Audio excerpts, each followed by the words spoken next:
Bonjour, aujourd'hui nous allons étudier la question de la croissance économique, notion fondamentale, qui souvent est recherchée, parfois même désespérément, par certains de nos gouvernants.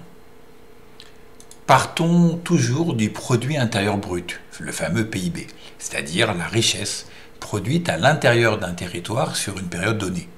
Il représente l'activité de production des unités résidentes, c'est-à-dire de toutes les organisations productives à l'intérieur du pays. On rappelle que le produit intérieur brut a deux composantes, une composante marchande et une non marchande.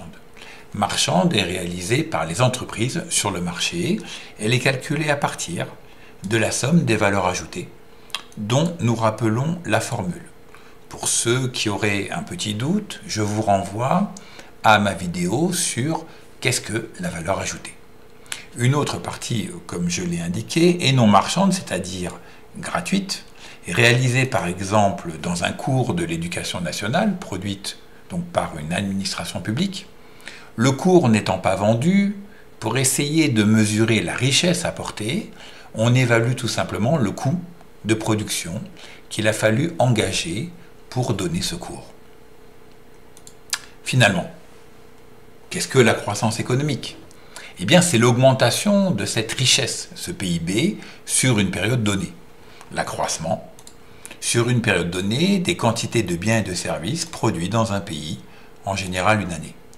On utilise donc une formule, le taux de croissance, ou encore appelé le taux de variation, et on rappelle que c'est la valeur d'arrivée moins celle de départ sur la valeur de départ, c'est-à-dire le PIB de l'année N par rapport à l'année précédente, c'est-à-dire N-1, sur le point de départ N-1.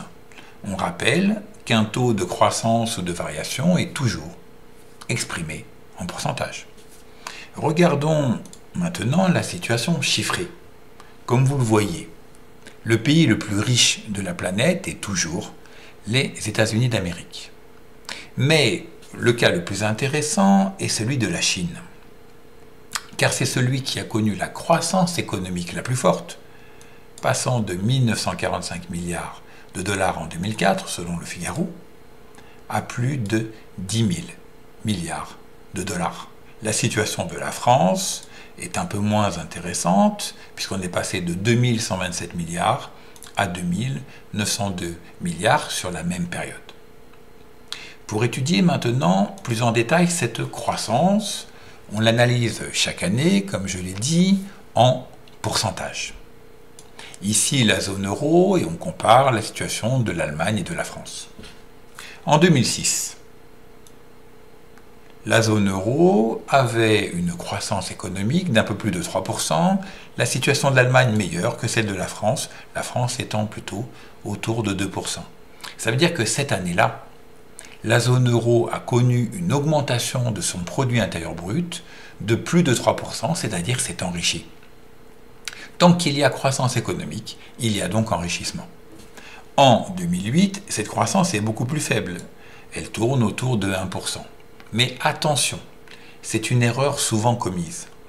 Il est vrai que la courbe décroît, mais cela ne veut pas dire que le PIB ou la richesse décroît ou baisse. Cela ne veut pas dire que l'on s'appauvrit.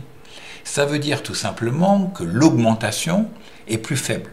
Dit autrement, que le PIB continue d'augmenter, mais plus légèrement, puisqu'il n'augmente que de 1% et non pas de 3%. Lorsque le PIB recule, c'est-à-dire lorsque le pays s'appauvrit, il faut que la croissance soit inférieure à la barre des 0%. Ce qui était le cas en 2009, dont on rappelle que c'était la fameuse année de la crise des subprimes. Et dans ce cas-là, on a vu que la France a connu une baisse de sa richesse moins importante que la zone euro et de l'Allemagne. Puis ensuite, la croissance économique est repartie à des niveaux différents avec des prévisions pour 2015, de Rexecode en 2014 qui étaient différentes selon qu'on se situait en Allemagne ou en France. Pour terminer, et c'est peut-être le plus intéressant, regardons la croissance économique sur longue période. C'est ce qui est le plus révélateur.